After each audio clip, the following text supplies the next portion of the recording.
हरिओम. आज आपण प्रश्नोत्तर सत्रामध्ये संवाद आपल्या प्रश्नोत्तरांच्या पुस्तकातला विभाग दुसऱ्या भागातल्या प्रश्न क्रमांक 10 पाहणार आहोत. मी आधी प्रश्न वाचून दाखवतो. वाली आणि सुग्रीव याच्या युद्धात झाडाआडून बाण मारून रामाने वालीचा वध करणं हे धर्म आणि युद्ध यांच्या नियमानुसार अयोग्य नव्हतं का? आपण प्रश्न थोडा वेगळ्या टाईपचा आहे की आपण का अयोग्य योग्य आणि अयोग्य होत नव्हतं का? म्हणजे प्रभू रामचंद्र हे मर्यादा पुरुषोत्तम आहेत, त्यांनी झाडाआडनं बाण मारणं हे बरोबर आहे का? म्हणजे बरेच वेळा आपली आध्यात्मिक चर्चा काही मित्रांशी होत असते किंवा विरुद्ध प्रकृतीच्या लोकांशी होत असते. त्यावेळेला ते प्रश्न आपल्याला मुद्दाम खड्ड्यात पाडायला टाकतात की प्रभू रामचंद्रांनी झाडाआडून बाण मारणं हे योग्य होतं का? म्हणजे हे धर्माला आपण त्यांना मर्यादा पुरुषोत्तम म्हणतो, तर त्यांनी असं कसं केलं? प्रॉब्लेम कुठे होतो की आपला अभ्यास नसतो, आपण वाचलेलं नसतं, आपल्याला त्याच्या मागची भूमिका माहिती नसते, त्यामुळे आपण उत्तर देऊ शकत नाही किंवा आपण काहीतरी गुळमुळीत उत्तर देऊन तो ती वेळ मारून देतो. तर संवाद या पुस्तकामध्ये स्वामींनी याचं व्यवस्थित उत्तर दिलेलं आहे. आणि आपल्या मॉडर्न एज मधल्या लोकांना जे प्रश्न पडतात की हे असं का, किंवा हे खोचक का, जे प्रश्न असतात की असं का केलं, म्हणजे धर्माला आधार घेऊन केलं का, असा जो प्रश्न असतो त्याची उत्तर याच्यात दिलेली आहे. आता याच्यामध्ये धर्म आणि युद्ध असा एक एक शब्द आलेला आहे. आता युद्धशास्त्राचे नियम काही असतात. युद्ध करताना महाभारतामध्ये आपण पाहिलं की सूर्यास्तानंतर युद्ध करायचं नाही, किंवा समसमान शक्तीच्या योद्ध्यांनी युद्ध करायचं, म्हणजे एकाकडे तलवार असेल तर दुसऱ्यांनी बाणाने युद्ध करायचं नाही, एकाकडे गदा असेल तर तरवारीने युद्ध करायचं नाही, निशस्त्र असेल तर त्याच्या शस्त्र चालवायचं नाही, असे युद्धाचे नियम असतात. ते प्रभू रामचंद्रांनी पाळले नाहीत का? की वाली आणि सुग्रीवाचं समोर समोर युद्ध होतं, ते हे झाडाआड लपून बसले आणि त्यांनी बाण चालवला, हे चुकीचं नाही का, असं आपल्यालाच टोच देणारे लोक असतात. तर थोडं आपण या स्वामीजींच्या उत्तराच्या चा आपण परामर्श घेऊया. स्वामीजींनी जे सरस रामायण दिलंय त्याच्यात हा प्रसंग आलेला आहे, त्याच्या आधारे थोडं आपण हे उत्तर समजून घ्यायचा प्रयत्न करूया.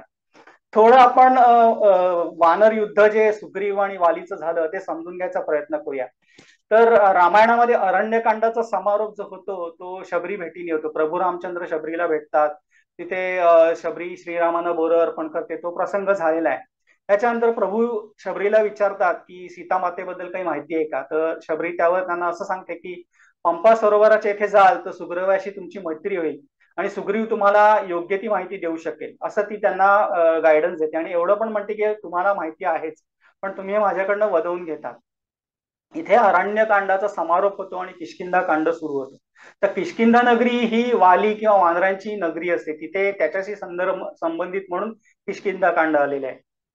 प्रभू श्रीराम लक्ष्मणासहित ऋष्यमुख पर्वताच्या बाजूने पंपा सरोवराच्या किनाऱ्यावरून मार्गक्रमण करत असतात, म्हणजे ते त्या एरियामध्ये येतात.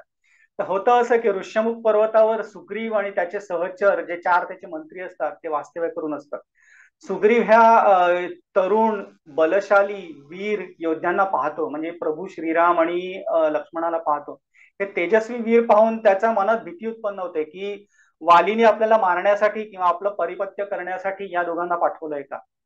तर पुढे म्हणजे सुग्रीवाचे जे मंत्री असतात ते त्याला सांगतात की अरे असं घाबरू नको, आपण बघूया कोण आलेले आहेत. आणि इथे हनुमंताला पाठवायचं ठरतं, म्हणजे हनुमंत प्रत्यक्ष जाऊन विचारपूस करतात की कोण आहात, कुठं आहात, आणि सुग्रीवानी पाठवलंय हे सांगतात.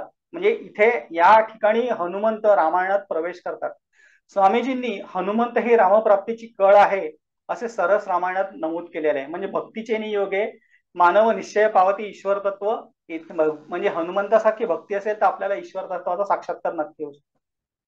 थोडक्यात वानरांचा पण इतिहास पाहिला तर असं दिसतं की ब्रह्मदेवाचा एक वृक्षराज म्हणून पुत्र होता. त्याला अंगभर केस आणि शेपूट असं होतं आणि तो मानवासारखाच दिसायला होता. त्याला इंद्राच्या तेजाने वाली व सूर्याच्या तेजाने सुग्रीव असे 2 पुत्र प्राप्त झाले. दोघही जण शक्तीमध्ये दिसायला असे थोडे समान समान होते, तरी वालीमध्ये एक फरक होता की इंद्रानी त्याला एक अक्षय माळ त्याला दिली होती, म्हणजे कश्यप ऋषींनी एक अभिमंत्रित केलेली माळ दिली होती.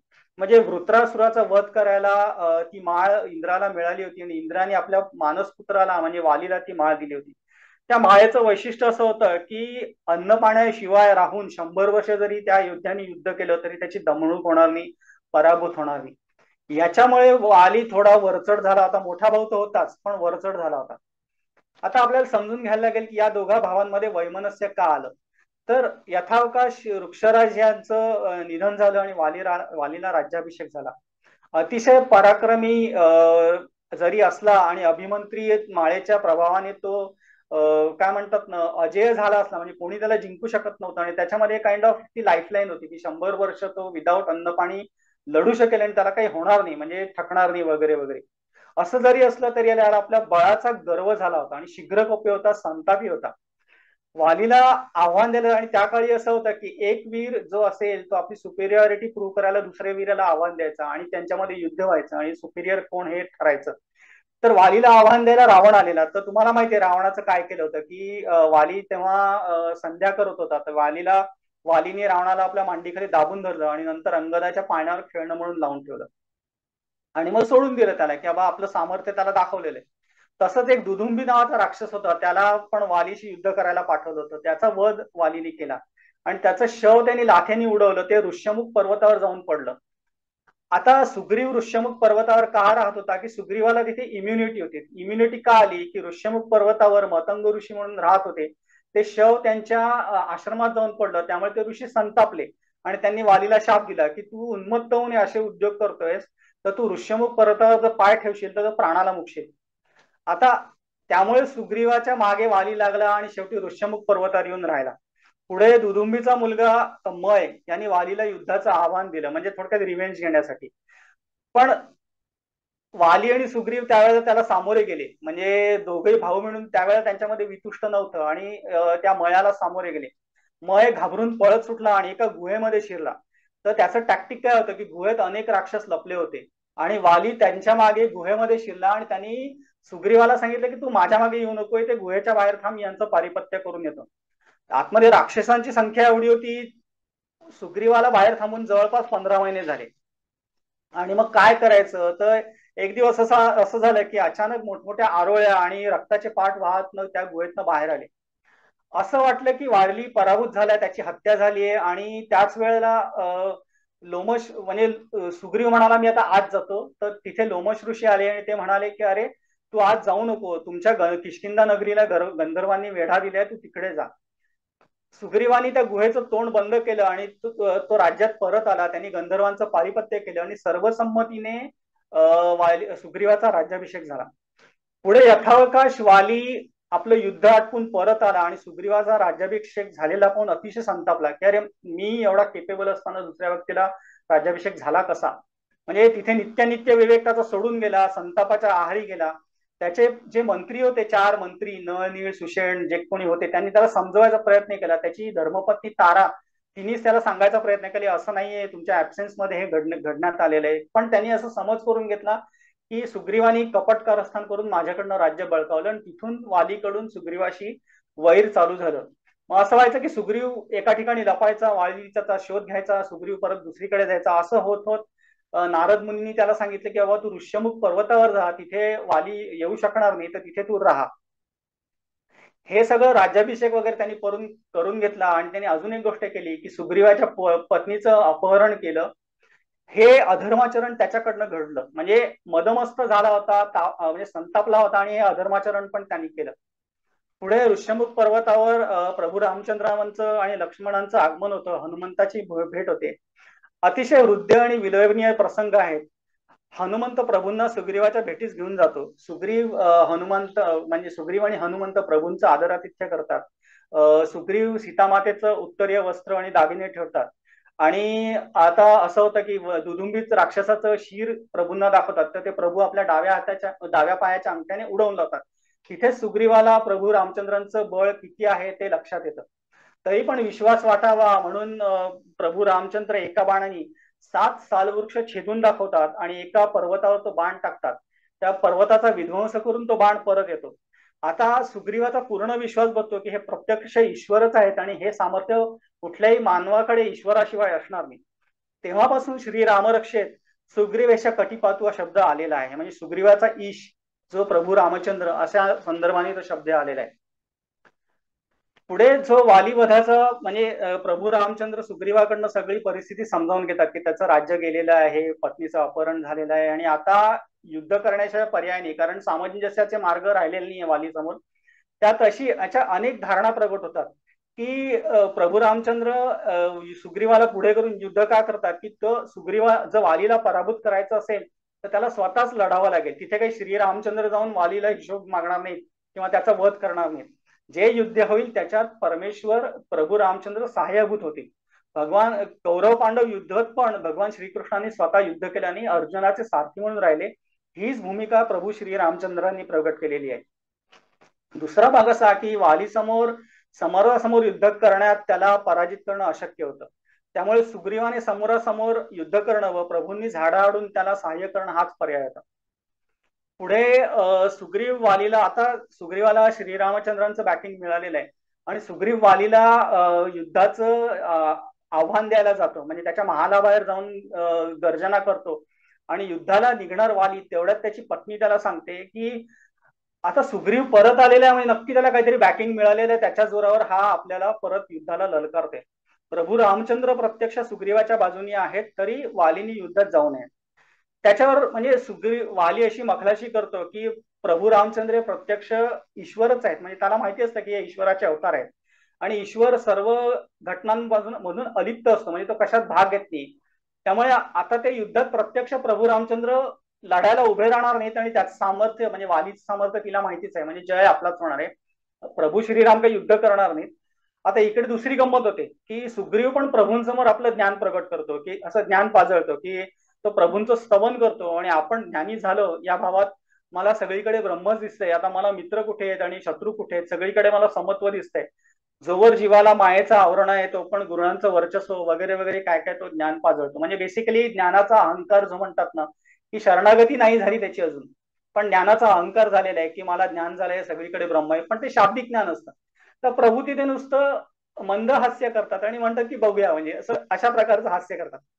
आता हे ज्ञान पाजळून दोघे बंधू समोरासमोर येतात. आता वालीनी ज्ञान पाजळलंय की प्रभू ईश्वर आहेत, ते युद्ध करणार नाहीत आणि सुग्रीवानी वेगळं आपला कन्सेप्ट मांडलाय की सगळीकडे मला मित्र शत्रू समान दिसत आहेत. तर त्याच्यामध्ये सुग्रीव सपाटून मार खातो व त्याची बुद्धिमत ठिकाणार होती की आता किती तत्वज्ञान पाजळलं, काही आपण बोललो तरी आपल्याला शरणागती गेल्याशिवाय आपल्याला मार्ग नाही, तो प्रभूंना शरण जातो.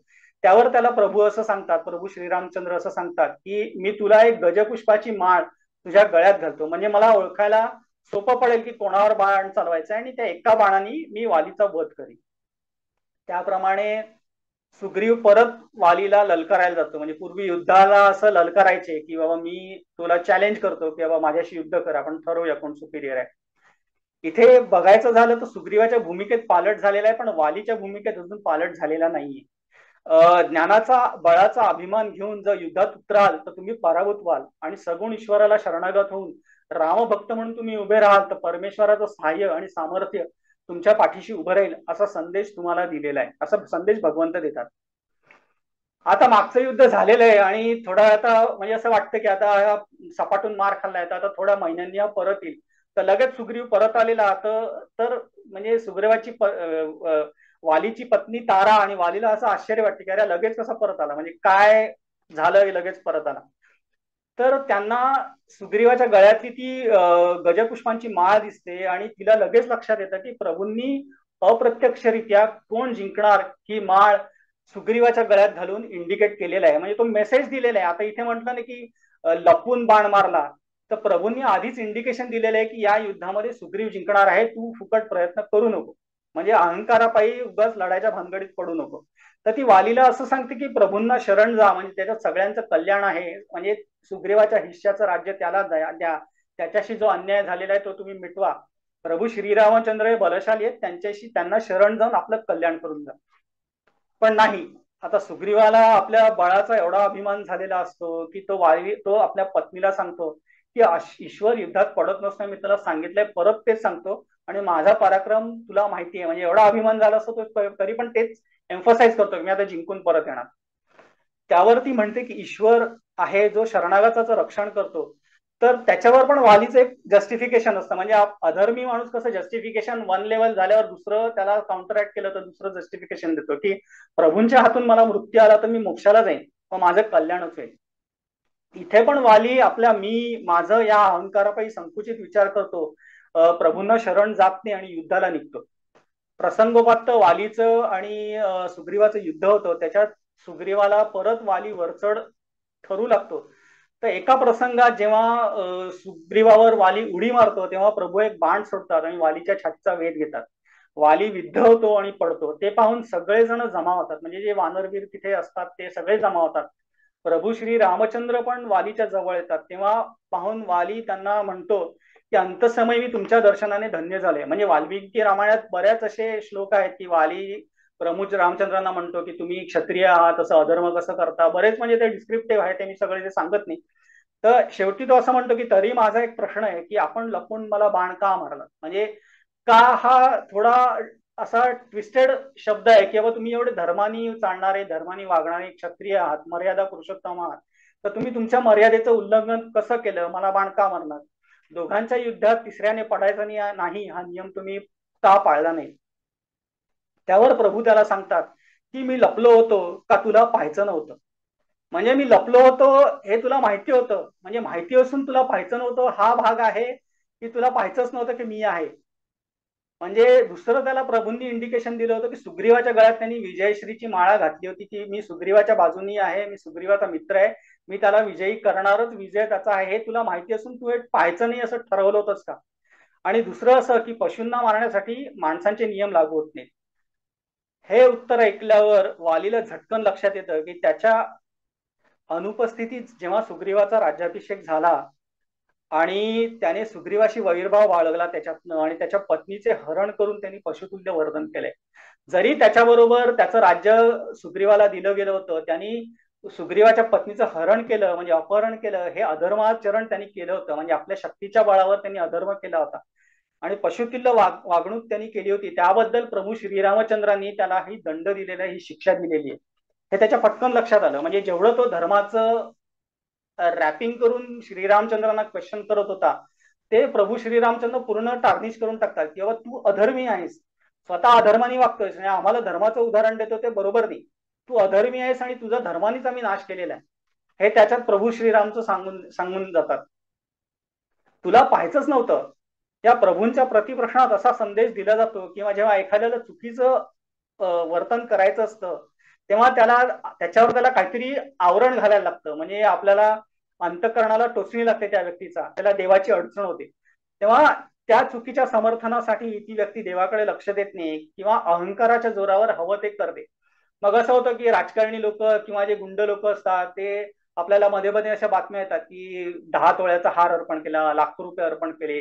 म्हणजे थोडक्यात अधर्माचरण करायचं आणि देवाला लाच द्यायची आणि असं वाटतं की आपल्या लाचेला देव प्रसन्न होऊन आपलं अधर्माचरणावर पांघरून घातलं. म्हणजे ते पांघरून आपण आपल्या बुद्धीवरच घालतो की मी धर्माचरण करतोय, त्यांनी माझं अधर्माचरण बॅलन्स होईल किंवा ते इग्नोर केलं जाईल. तसं नसतं. प्रभूंनी त्याला सांगून दिलं की हे असं होत नाही.